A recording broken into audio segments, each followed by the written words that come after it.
Welcome to the Banker Lamp. Please enjoy the video.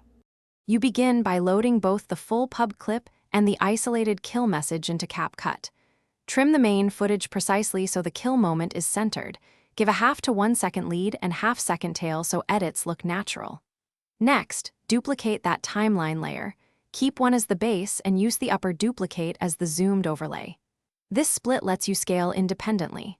Once done, align both layers so the overlay's first frame matches the kill message frame exactly.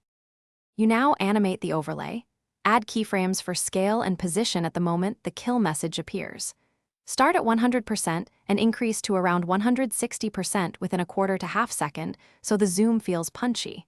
Simultaneously nudge position keyframes to keep the text centered as you scale. This prevents drift.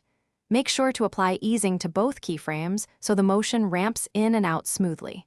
Finally, add a subtle motion blur or shutter effect for about 1/10 of a second.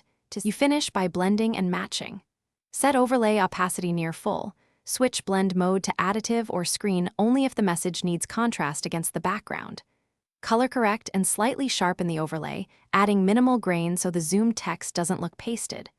Once satisfied, render a short export. Preview at full speed.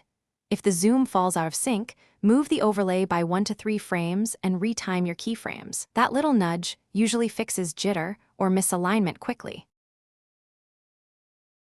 Thanks for watching. If this was helpful, leave a like and consider subscribing. See you next time.